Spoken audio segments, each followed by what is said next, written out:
are like very simply programmed things, but out of them arises what seems like rational behavior. And this happens because the robot is using its environment to do this thing. It's not thinking like, I need to get a can, go over there, look for a can. It's just like simply wandering, sees a can, and you grabs it. There's also another of these external vehicles is epistemic actions, which is cases where we order our environment to help us solve cognitive tasks. Like playing Tetris in this diagram, we don't think, how do I turn this thing so that it'll fit? Think like compute that in our minds and then turn the thing fit. We simply act with our fingers and turn the things.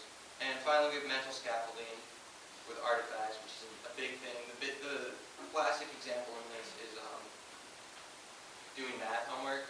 We use the world, as this picture shows, we use the world to store a lot of our data. So we reduce the computational load required for us. You know, we don't have to remember that in this case that I don't know what this is, but these lines intersect thusly. We just draw it and then have it stored in the world. So there's a real way in which the artifacts we interact with do a lot of our cognitive work. All right, the universal theorist, rather, which is the person who's trying to explain away the first one, the dilemma, has a problem with all these things, and that is to find the common thread within each of them. Embodying embedded cognition, we perceive, move in, and interact with various different environments, and to explain what's going on in all these environments is very difficult to find the common thread there, have a universal theory of. Functionalism is more plausible, the Andy Clark view I discussed earlier in this. We can say like, well, we interact with various different environments, but we do it in a similar way. We perceive threats and we perceive places we need to go, so we can describe it in that. So functionalist, externalist is on some better footing there. When we turn to epistemic actions, for instance, one of the examples we use is catching a ball.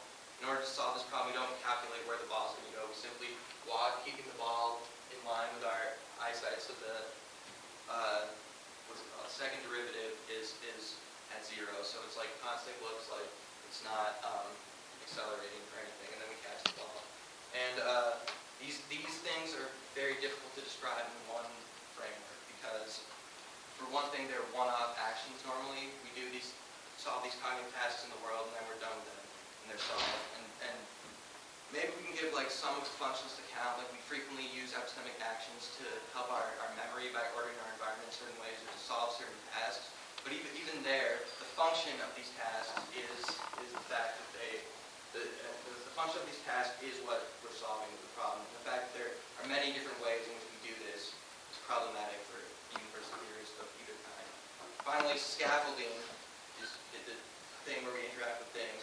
Another example of this is, I don't know if any of you have iPhones. I know some of you do, actually.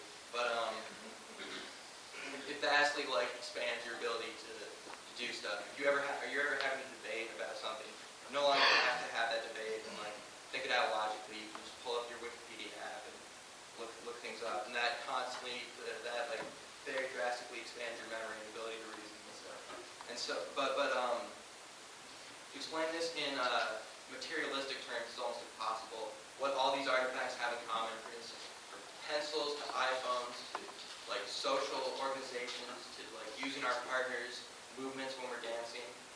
It's really hard to come up with a materialist perspective on that. Maybe we can come up with a functionalist perspective, but the fact that there's really complex functions that keep coming out of our new technology is very problematic for this. And also the fact that even if we could find a common thread in all these things, the fact that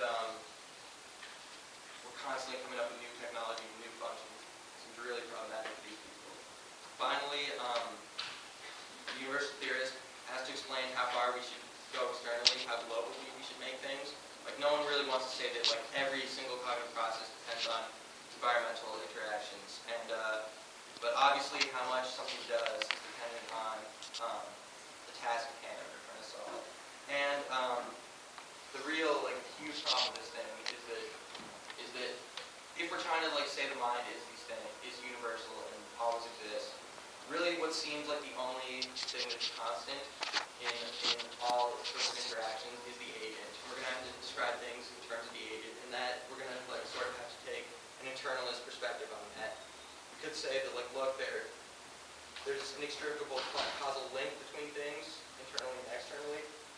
But Frederick Adams and Kenneth Aizawa say, fine, we accept that there's like a lot of causation and mental content is very dependent on the environment we're interacting with. But you guys are creating a huge fallacy. We're coupled with the environment, but we're not constituted by the environment. It's simply that there's inputs and outputs in a complex way that were previously undiscussed. And the universal theorists are very susceptible to this. I mean, they can try and beat around the bush and say, like, look, it makes better sense to describe it in these terms, but there's a problem here. So I say, let's reject this first harm. Maybe people will try and maintain it, but I think these problems are really pretty bad for it. And we'll return to the second harm. And in order to like fix those problems I talked about at the start, causal efficacy and